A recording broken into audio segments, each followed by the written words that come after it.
Power isn't given, it's taken, fought for, and too often stolen.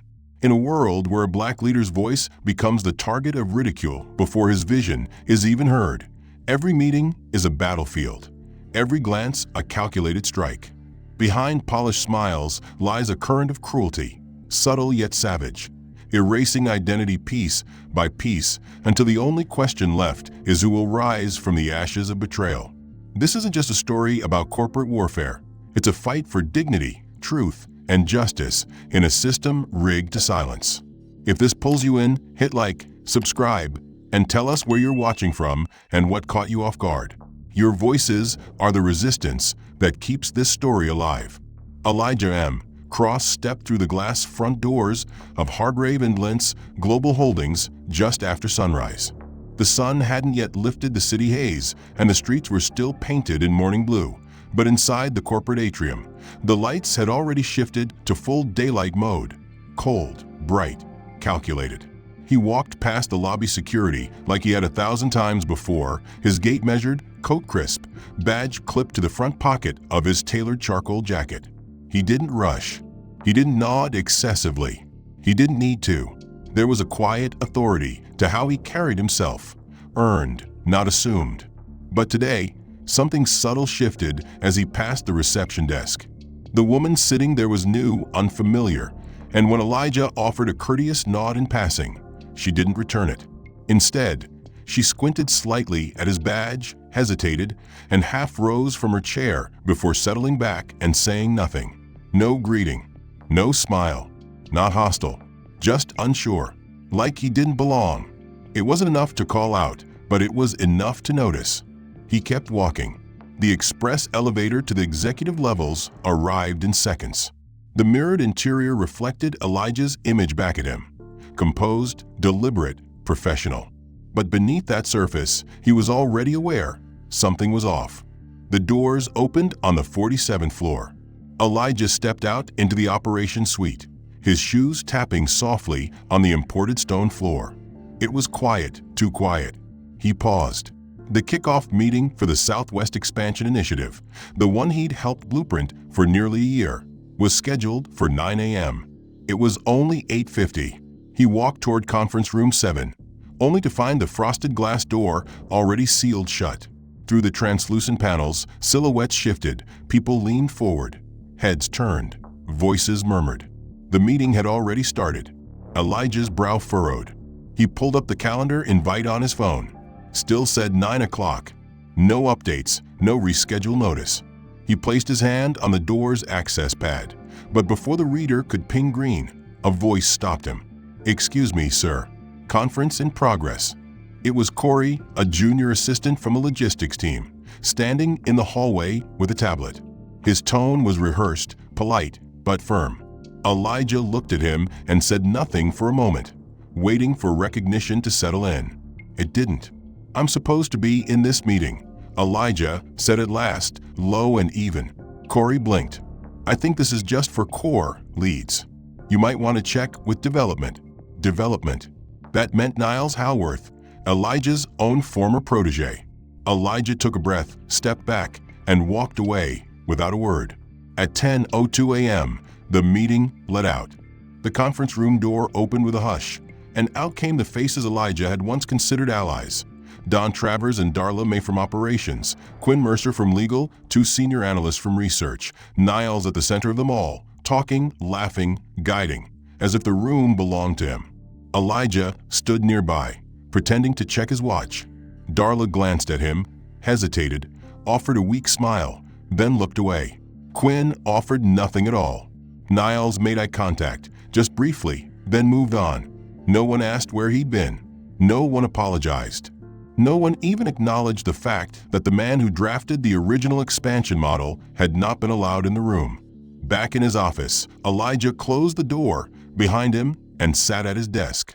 On the floor was a printed copy of a new project brief. No envelope, no sender, just paper. Across the header it read, Southwest Expansion, Phase 2 Leadership Draft. The stakeholder credits had changed. Where Elijah's team had once been listed as strategy originators, they were now categorized under conceptual contributors secondary. Niles was listed as executive lead. Don and Darla were both marked as regional co-chairs. Elijah's name wasn't there at all. He checked the metadata. The document had been finalized 2 days ago. No one told him. Opening his email, he found a notification from HR. It was an internal submission note regarding his prior expansion document, the one he'd spent weeks drafting. The comment thread was sparse, but one note stood out in red ink. Format inconsistent with Dev Lead standard. Please revise to reflect active leadership language. Below that, a handwritten line on scan paper, not digital text, read, "Doesn't match our leadership format." Elijah stared at it. His document had followed the company's strategic presentation model perfectly, the same format others used. But somehow, now his version was incorrect. Not for structural flaws, not for accuracy, but for the undefined crime of failing to match leadership. The door was ajar, and inside, 2 facilities interns were stacking routers on what used to be his desk. Coaxial cables, plastic bins, a spare printer drum. They covered his workspace like dust. His framed photo of his father, the one of him in uniform in front of a weathered aircraft hangar, lay on the floor, smudged and forgotten beside a box of Ethernet cords. One of the interns, wearing headphones, pushed it aside with his foot without even noticing. Elijah stood in the doorway for several seconds, neither entering nor leaving, his gaze taking in the full weight of what this meant. His hands remained at his sides, fingers curled just slightly, and after a long pause, he turned without a word and walked away. The receptionist downstairs barely looked up when he approached. She was on the phone, multitasking with a casual detachment that suggested this wasn't her problem. When Elijah asked where his desk had been moved, she covered the receiver for a moment and said, "West Wing near the media team. Temporary move. Facilities is rebalancing floor usage." She resumed her call without meeting his eyes. Elijah walked the long corridor toward the western stairwell. As he passed through departments he hadn't visited in years, he noticed something curious. No one acknowledged him.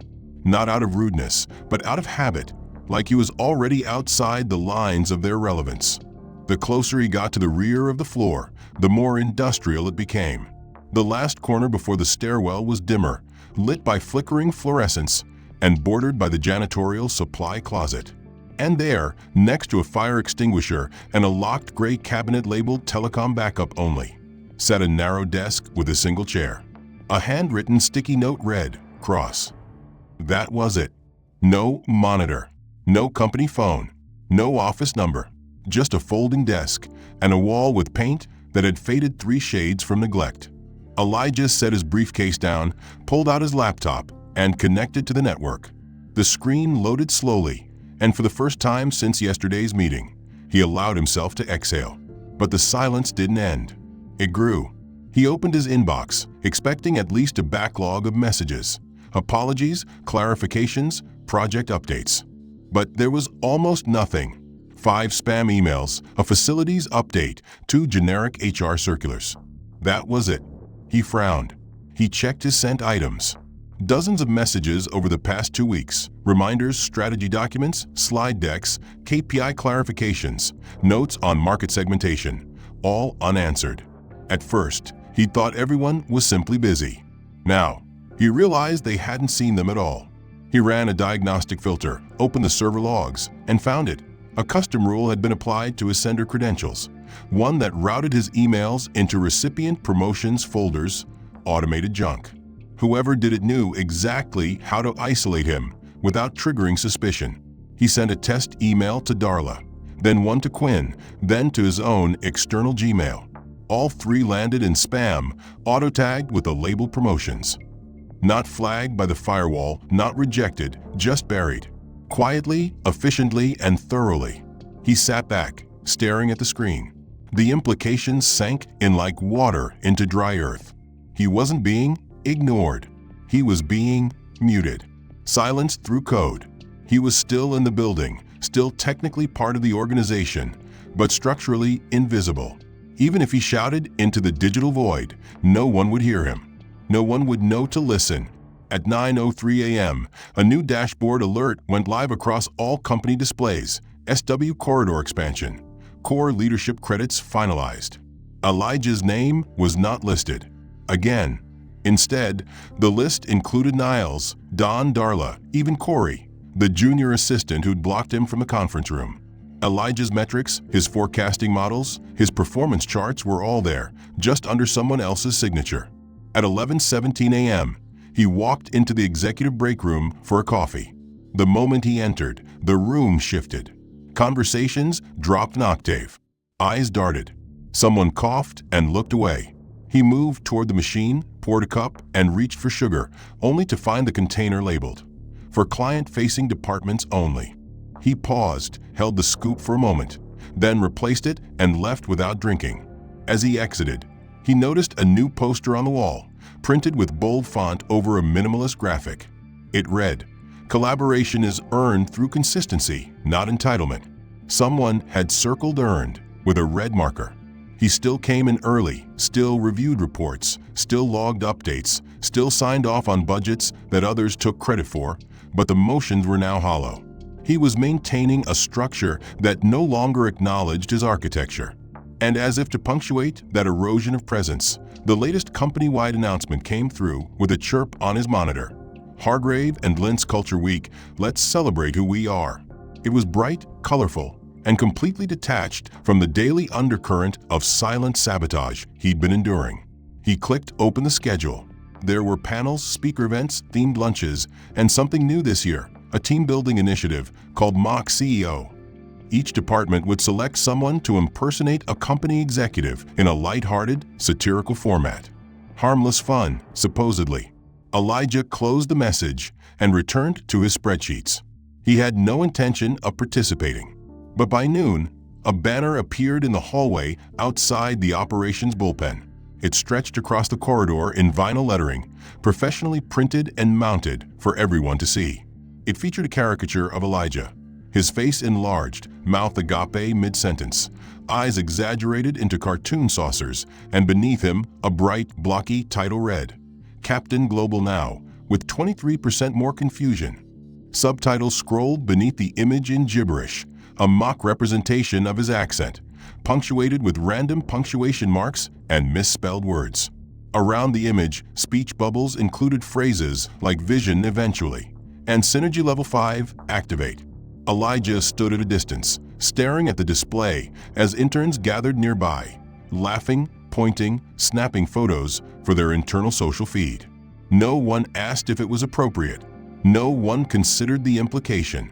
It was just a joke, and that excuse had been weaponized into cultural currency.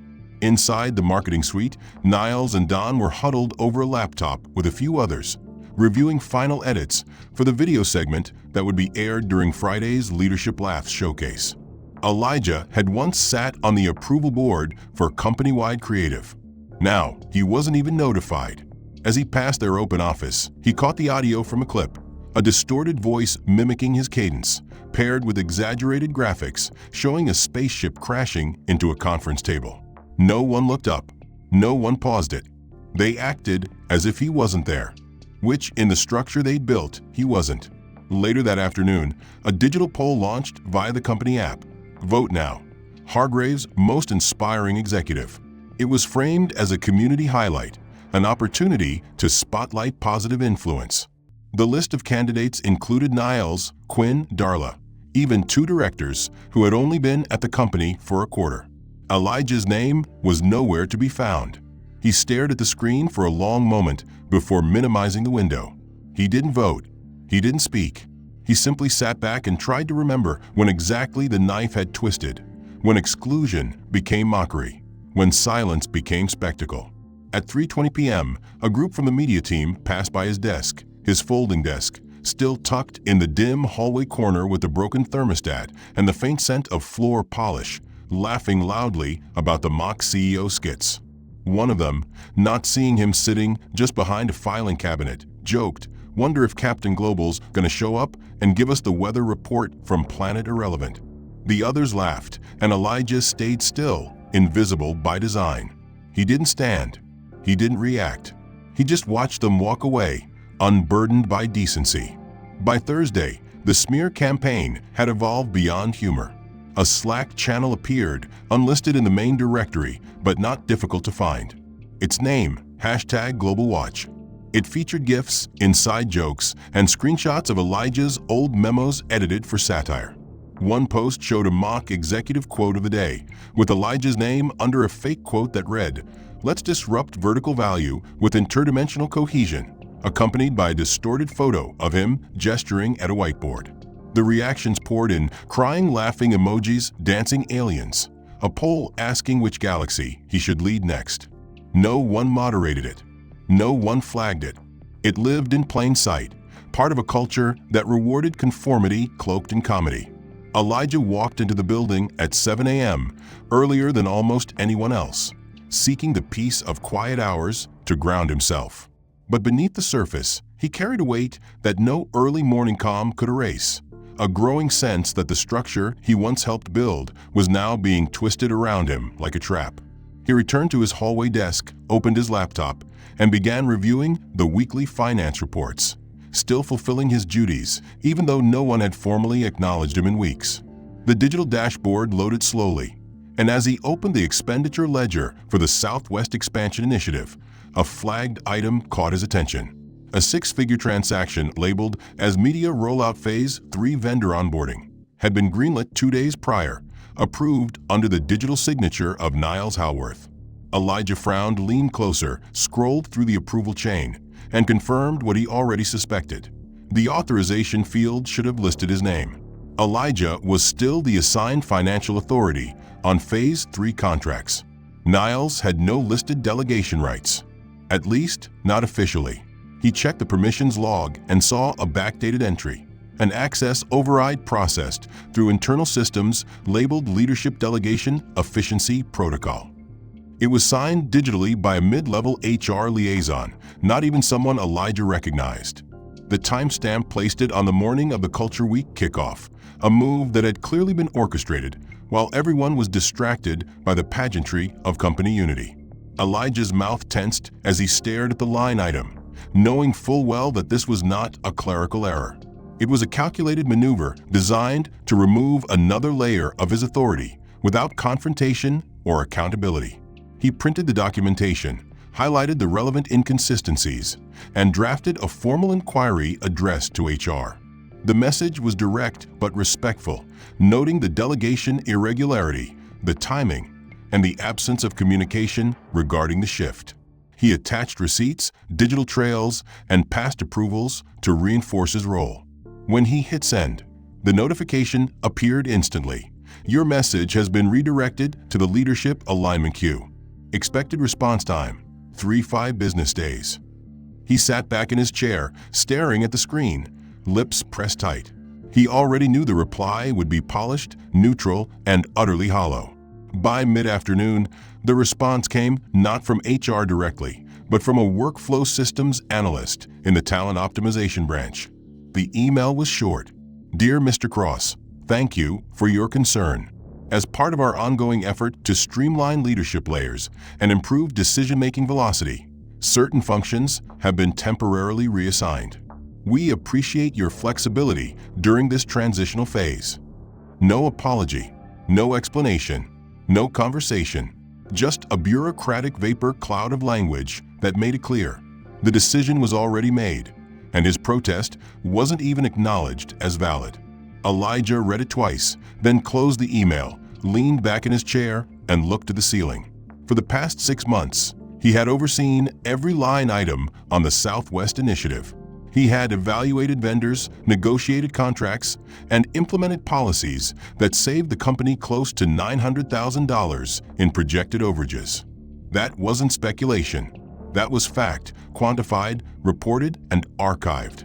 But now, without any consultation, that authority had been handed over to the very people who had spent the past few weeks turning him into a punchline. The same people who had filtered his emails, moved his desk into isolation, and scrubbed his name from public recognition now had direct access to sign off on six-figure deals, using his project as their playground and treating his oversight as an obstacle to remove. He stood up and walked the length of the hallway, needing to move, needing to feel something other than this quiet, persistent erosion. The office pulsed with activity. People moved with purpose, tapping on tablets, chatting in huddles, planning logistics for a rollout built entirely on the backbone of Elijah's original framework. They no longer nodded at him when he passed. They no longer acknowledged his presence at all. He was a shadow drifting through halls that once bore the mark of his leadership. He stopped at the main boardroom door, where a meeting was underway. Through the tinted glass, he saw Niles gesturing at a projection, Elijah's predictive model for regional saturation, the one he'd personally built and tested over a 6-week sprint. The watermark had been removed. The title had been changed. The model had a new name, Wacth Adapted Market Convergence. He stood watching for several seconds until someone inside turned toward the door, and Elijah stepped away. At 5:47 p.m., as the floor began to empty, Elijah returned to his desk to find a printed document placed neatly on top of his laptop. No note, no sender, just a new set of operating guidelines titled Authority Simplification Protocol Phase Reorg. The language was legalistic dense, but the core message was unmistakable. Departments had been encouraged to reallocate leadership tiers to support dynamic fluidity, which was just a corporate euphemism for making someone disappear without technically firing them. His role still existed on paper, but his access had been narrowed, his tools disabled, and his voice redirected into empty inboxes. In functional terms, he had been replaced. That evening, Elijah stayed late again. The office lights dimmed one row at a time as the motion sensors stopped detecting movement. Outside, the city bled gold and gray. He opened his private spreadsheet, a hidden document he'd been compiling quietly since the changes began. It contained every override, every unauthorized delegation, every filtered message, every decision made in his name without his knowledge. Each line was dated, backed with evidence, screen captures, access logs. He didn't know what he would do with it yet, but the instinct to document had become reflexive, a survival mechanism in a place that now thrived on rewriting history in real time. Elijah knew all this because, until just weeks ago, he was on the core planning committee for such events. His previous roles in executive communications and interdepartmental cohesion had him designing keynote templates, selecting speakers, and mapping out the operational cadence to deliver a seamless, elevated experience. But this time, he hadn't been consulted. He hadn't been invited to contribute. He'd only received a last-minute, generic notification stating that attendance was encouraged for all remaining strategy personnel. Not required, not personal, just a passive reminder that he was expected to show up, silently. Elijah entered the auditorium 10 minutes before the start time. The room was already 3/4 full, with team clusters gathered in informal seating zones. A buzz of energy filled the air. Screens displayed rotating slides of recent wins, client acquisitions, and graphics of the expansion pipeline. At the center stage stood Niles, smoothing his jacket, checking the clicker for his presentation. Don and Quinn were reviewing note cards off to the side. No one looked toward Elijah as he took a seat in the back row. The chairs nearest him remained empty. He didn't reach out to anyone. He didn't ask questions. He simply opened his leather notebook, flipped to a blank page, and waited. The presentation began with the usual flair, video montages of office highlights, music underscoring statements like "Innovation drives us" and "Built by leaders who execute." Then came the executive introductions. Each department head was welcomed with applause, their achievements summarized in brief, energetic narration. When it came time to acknowledge the strategy division, the announcer's tone shifted slightly, more casual. And of course, the host said with a grin, "Let's not forget the man behind today's seamless catering experience, Elijah Cross, everybody." There was a pause. A few people laughed, unsure if it was a joke. Then someone near the front Elijah couldn't see, who shouted, "Great job on the napkins, Cross." A wave of laughter rolled through the auditorium, louder this time, not aggressive, but undeniably mocking. The camera, mounted near the ceiling, slowly pivoted in Elijah's direction and zoomed slightly. His image appeared briefly on the right side screen, a static shot of him in the shadows, seated alone, expression blank. The image faded just as quickly. No one corrected the joke. No one clarified his role. No one acknowledged that Elijah was the architect behind the expansion roadmap they were now celebrating. Instead, the show went on. Niles took the stage and delivered a passionate presentation filled with charts, graphs, and insight, all rooted in models Elijah had built, though now branded under Wacth strategic guidance. He even used phrasing Elijah recognized word for word from a strategy brief he'd written 6 months ago. No citation, no reference, just the polished confidence of someone who had taken full ownership without ever lifting the original weight. Midway through the presentation, Don interjected with a joke about keeping snacks in strategy meetings to keep productivity up, another backhanded jab that earned more laughter. The screens flashed images of recent regional expansions, all successes tied directly to initiatives Elijah had championed. But none of that was spoken. The victories had been repackaged. His contributions sanitized of name, scrubbed of credit. He remained a silent observer of a history being rewritten in real time. After the main presentation, an open-floor Q&A was announced. Audience members were encouraged to speak up, share praise, or ask leadership anything. Elijah didn't move. He watched as junior analysts asked softball questions, as Quinn answered with performative humility, as Niles made vague promises about mentorship and opportunity. Then someone from the back shouted, "When we get to hear from the guy who brought the chips?" More laughter. Don smirked and quipped, "Strategic snacking is crucial to morale." Elijah didn't flinch. He simply closed his notebook. When the session ended, people stood and applauded. Music resumed. Team members grouped together for pictures near the stage. Elijah remained seated as the auditorium slowly emptied, watching as clusters of employees hugged, exchanged in-jokes, and posed beneath a banner that read, "Leaders of Tomorrow." Someone even posed pretending to pour chips into a briefcase, while another snapped the moment with a smirk. None of it was malicious in isolation, but every moment stacked atop the last, tightening the message around Elijah's neck like a slow, silent noose. You are no longer one of us. You are the punchline. You are the footnote. You are forgotten. When he finally stood to leave, the space around him cleared reflexively. No one offered a handshake. No one asked for his thoughts. On his way out, he passed a bulletin board near the exit filled with printed screenshots from Culture Week. There, in the bottom corner, was a still from the Captain Global skit next to a caption that read, "Department MVP. Our unsung space explorer." Someone had drawn a doodle next to it, a small rocket with the words "Keep flying" scribbled beneath. Elijah stared at it for a moment before walking past. Back at his desk, his inbox remained empty. No debrief, no feedback request, no follow-up. He opened the leadership app again and navigated to the briefing's digital recap.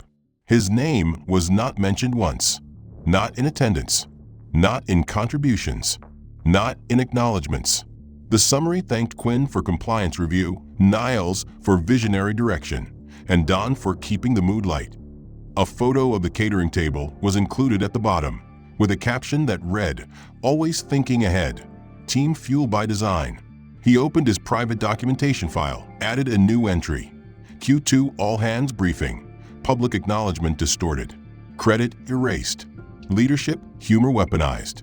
Visual confirmation of humiliation distributed via internal media. He encrypted the file and closed it. The question wasn't if, it was how. Still, he carried the same briefcase he always had, wore the same black overcoat he had chosen the day the expansion initiative was first proposed, and moved through the building as if his name still carried weight. When the elevator doors opened on the 47th floor, a subtle resistance buzzed against his badge reader. Not a full denial, just a hesitation. A blink.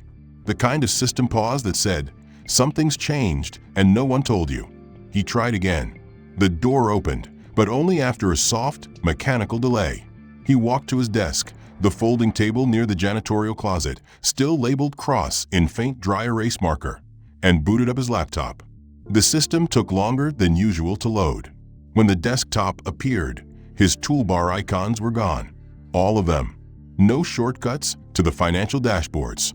No pinned folders to the expansion matrix. No admin command prompts. He opened the internal drive labeled Southwest_strategy, only to find a single error message blinking across the screen. Access denied. Directory not found. He checked the root server path manually. Gone. Every folder, every draft, every memo he'd authored, every formula he'd built, every contract he'd negotiated, every framework he had refined through 18-hour weeks, from the earliest pitch deck to the final vendor evaluation matrix. Gone. He checked the document audit logs. His access credentials had been flagged for something labeled s.store.rev.2.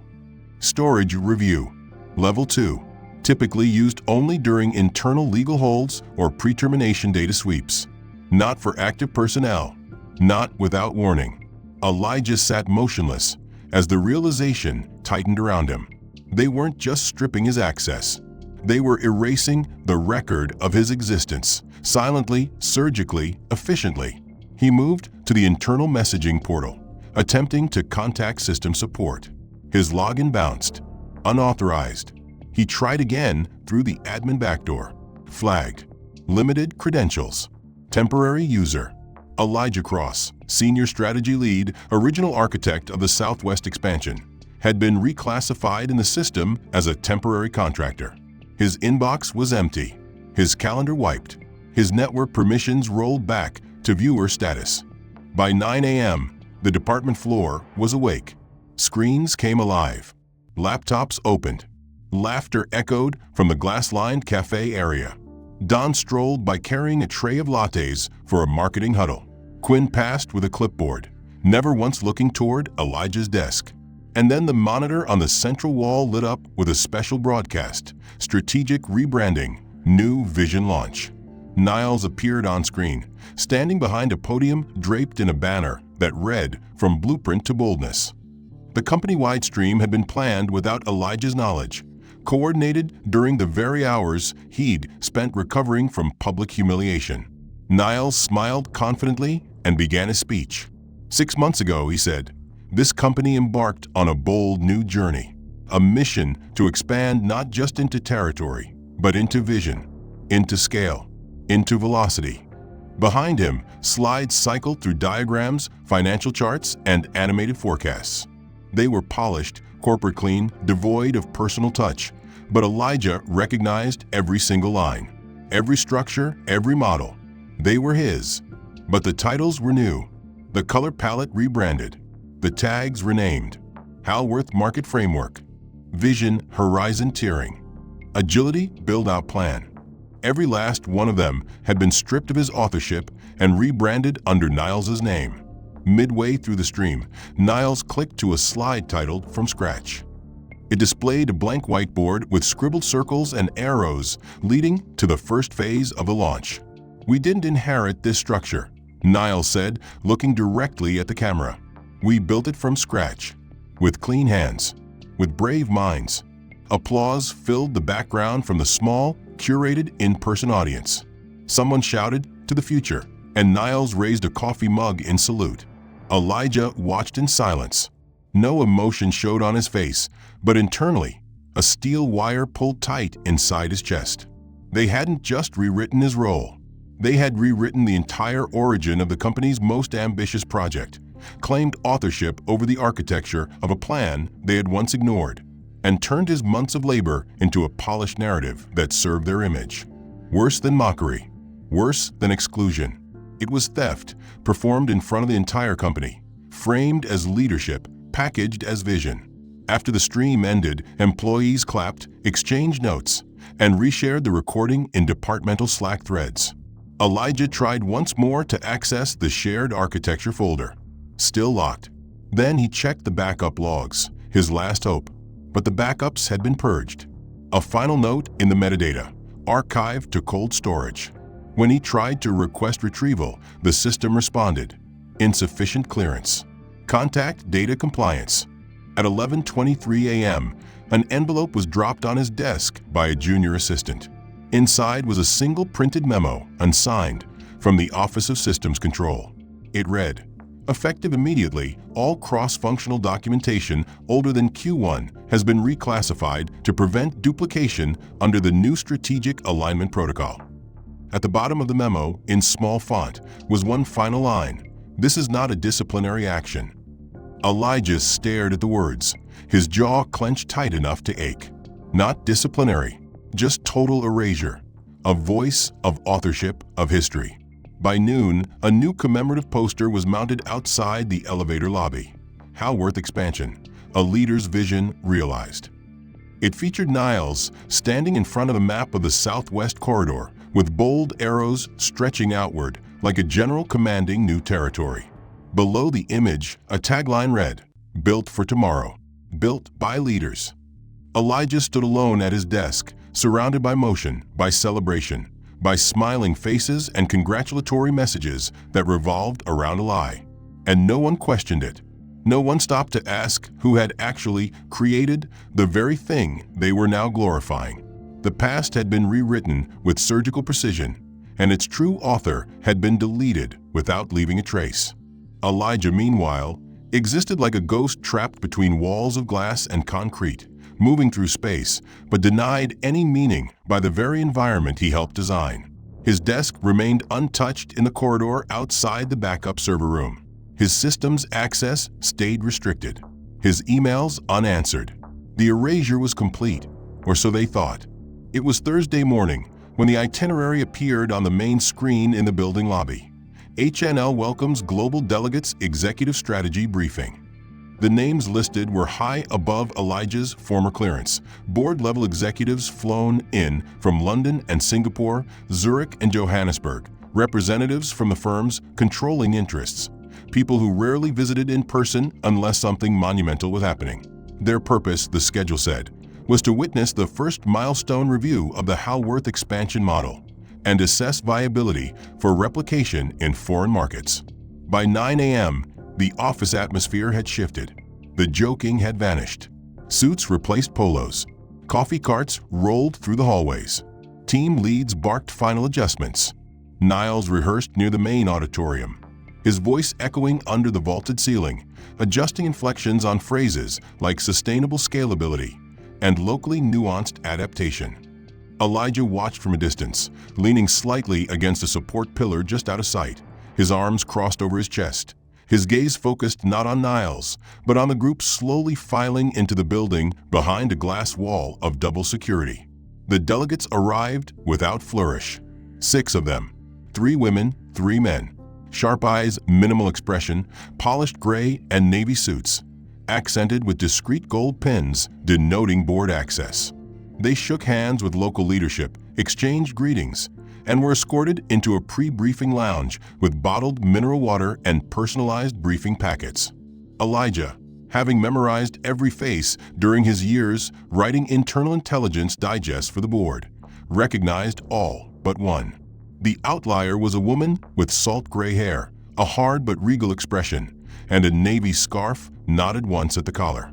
She spoke little, preferring to observe, though when the digital dossier was handed to her, Elijah noticed her pause briefly, her eyes locked on the words, Wacth Market Architecture. Her lips pursed.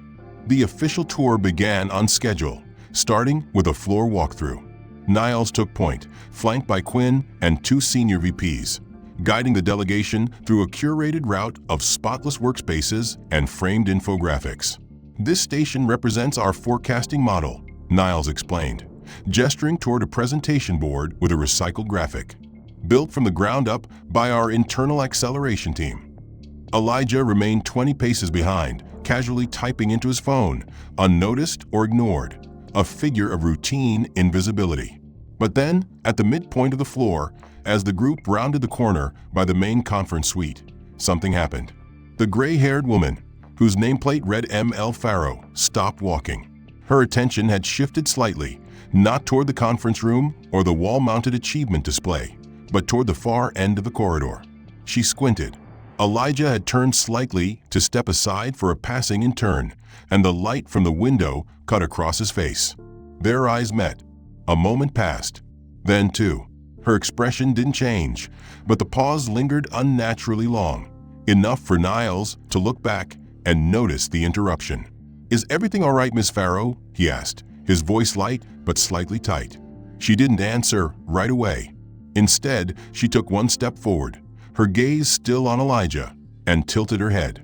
"Langley," she said quietly. The entire hallway froze. The words seemed to punch through the air, too specific, too strange to be meaningless. Niles blinked. "I'm sorry," he said, trying to maintain his smile. Ms. Farrow held up a hand, indicating silence. She stepped away from the group and walked directly toward Elijah. The others murmured softly behind her. Elijah didn't move. When she reached him, she didn't offer her hand.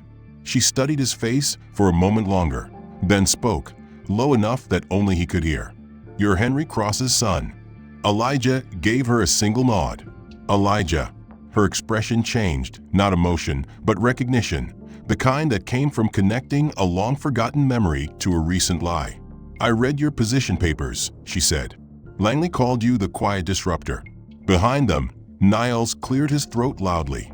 "Apologies, ma'am, we're running a bit behind." Ms. Farrow raised a single finger without looking back. Silence followed. She leaned closer. "Are you still with strategy?"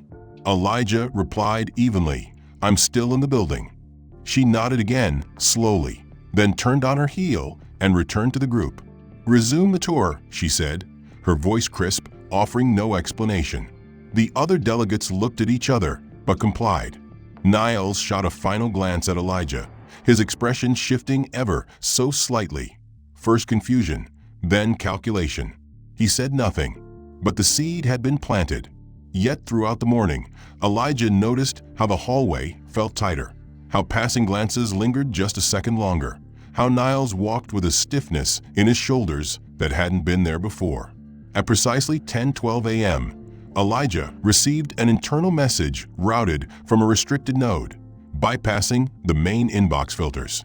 It was encrypted, labeled Request Board Reference Material, and contained a single sentence: "Mr. Cross, your internal segmentation analysis, if available, would be appreciated for board documentation. No attribution necessary.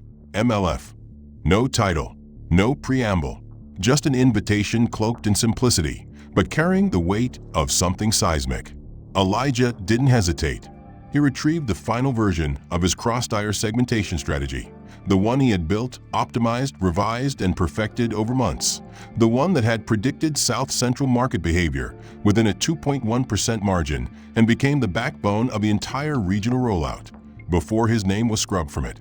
He reviewed every section to ensure the timestamps remained intact. Embedded metadata still bore his digital fingerprint, and when he was satisfied, he sent it. No cover letter, no demand for credit, just the work. Let the substance speak for itself. The rest of the day moved slowly. Niles and Quinn were locked in closed-door meetings, scheduling last-minute dry runs for the final board presentation set for Friday morning. Elijah, as expected, was not invited.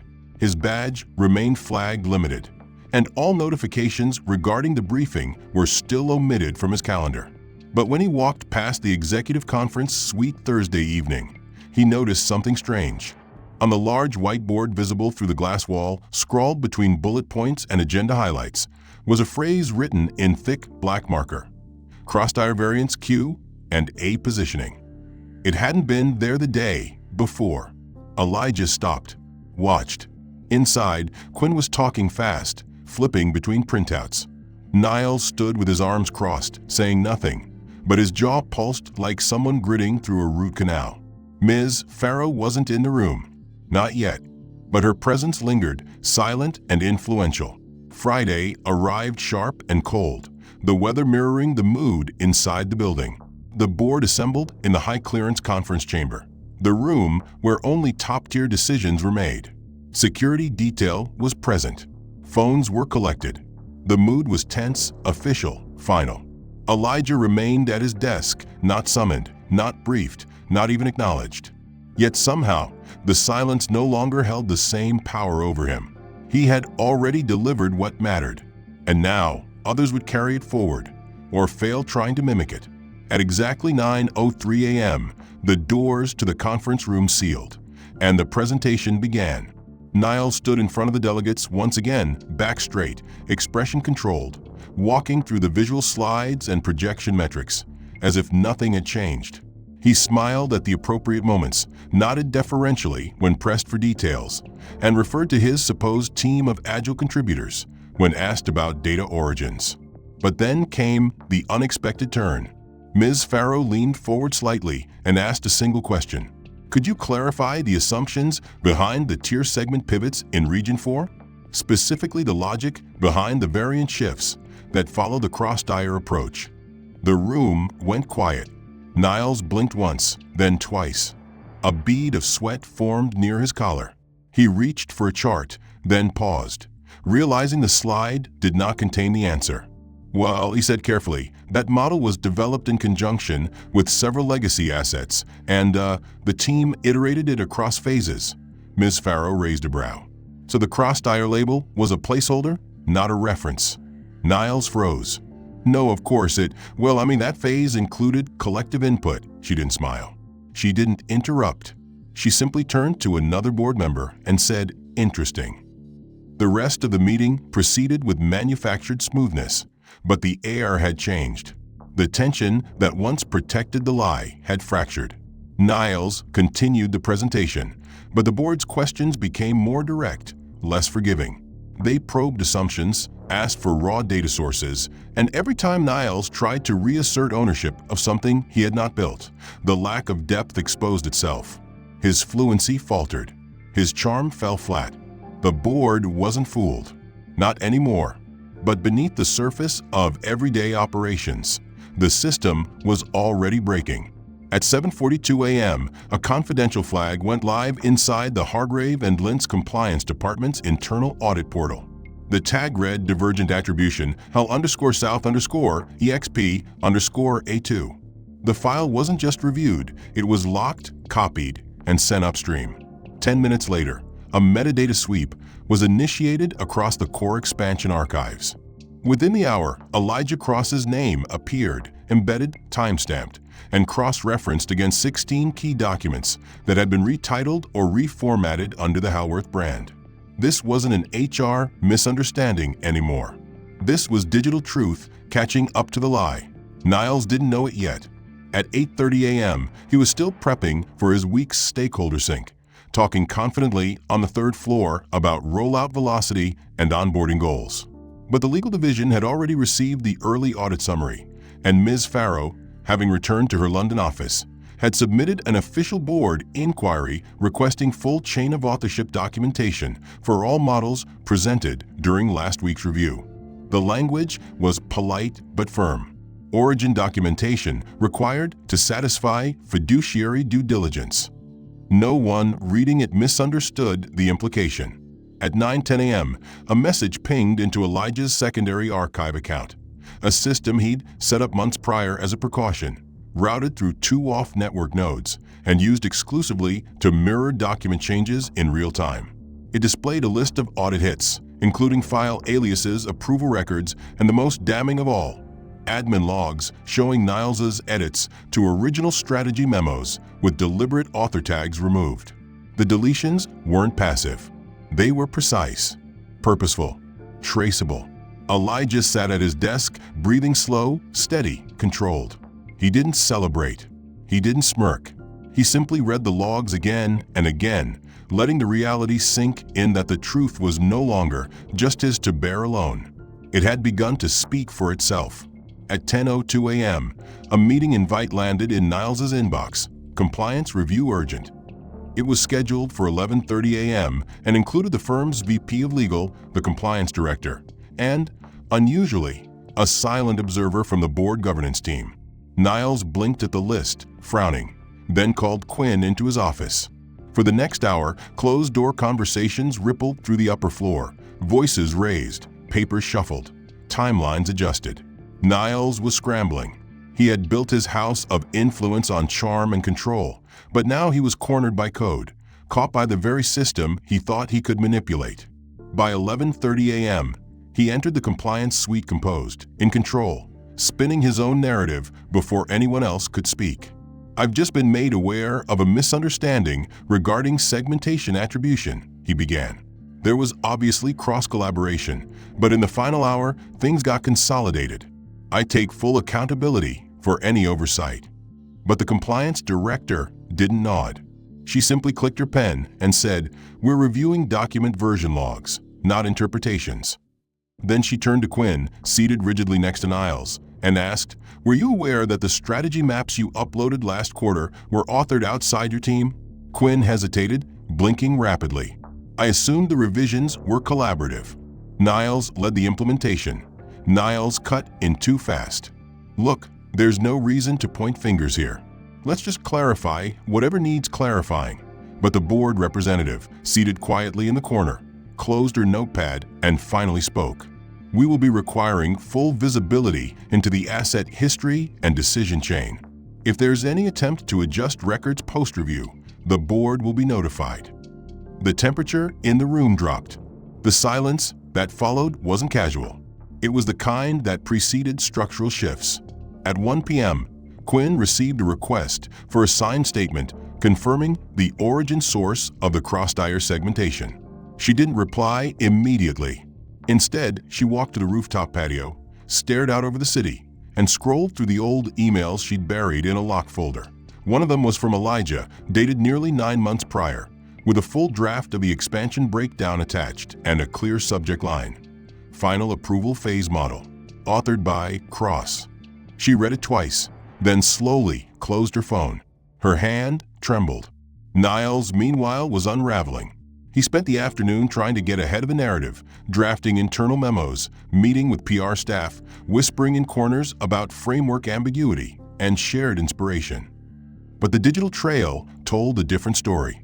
Every edit, every rebranded chart, every omitted line of authorship. It was all there, all time-stamped, and all now in the hands of people who weren't playing the same internal loyalty games he had relied on. By 3:45 p.m., an email was sent to Elijah from the compliance department. The subject line was simple: verification request. The body of the message contained 3 bulleted points asking for confirmation of his authorship, the existence of original drafts, and whether he was willing to provide those assets for official review. Elijah didn't hesitate. He responded with a secure folder link, time-locked and encrypted, containing everything. Every draft, every memo, every model. The files were clean, ordered, and undeniable. No commentary, no emotion, just facts. By 4:30 p.m., a memo circulated quietly to the internal legal team. Initiate Inquiry Protocol Re. Material misrepresentation of asset ownership, pending board escalation. And by 5:15 p.m., a private conference call was scheduled with the governance chair. The house was starting to collapse. Niles paced his office, calling Quinn 3 times. She didn't pick up. He texted her, "Need a statement ready for morning. Frame it as ambiguity, not misrepresentation." She saw the message. She didn't reply. The dawn broke gently over the city, casting a pale amber glow that filtered through the floor-to-ceiling windows of Hargrave and Lince's towering headquarters. Elijah M. Cross stood at the precipice of a new chapter, not just for himself, but for the entire company that had tried to erase him, to silence his voice, and to claim his work as their own. The weeks since the audit revelations had been a whirlwind of quiet meetings, confidential negotiations, and careful strategy. The board had moved swiftly once the truth became undeniable. The layers of deception, built piece by piece to marginalize Elijah, had crumbled beneath the weight of evidence, and the house of cards had begun to fall. Today was the day that accountability would be made visible, that justice would not just be whispered in the shadows, but declared from the highest stages. The morning air in the executive conference hall was crisp and expectant.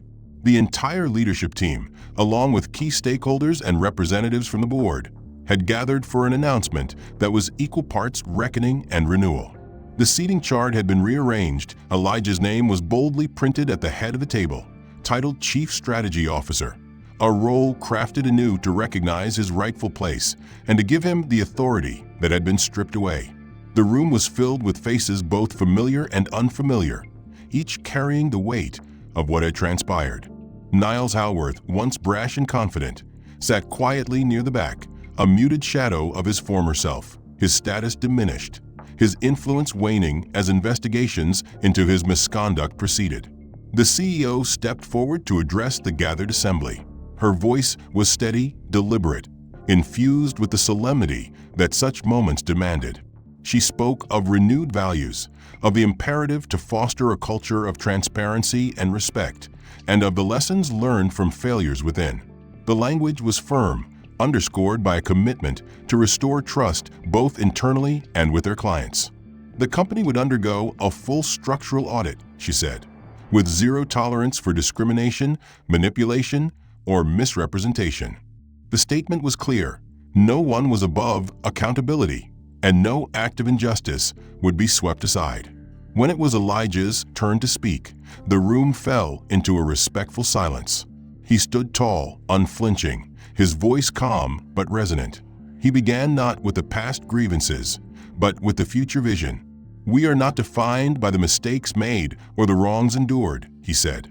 "We are defined by our response, by our choice to confront truth, to embrace inclusion, and to lead with integrity." He spoke of the importance of diversity, not just of race or background, but of ideas, perspectives, and experiences as the true strength behind innovation. He detailed plans for a new corporate ethics and inclusion council, which he would chair, tasked with overseeing culture, compliance, and leadership accountability across all levels. His words were met with nods, murmurs of agreement, and in some corners, genuine smiles. It was a rebirth. After the formal address, Elijah was approached by colleagues, some who had stood silently by during the darkest days, others who had fought quietly in support. Apologies were exchanged, bridges were rebuilt, and while wounds remained, the foundation for healing was laid. The media presence at the event was subdued but attentive.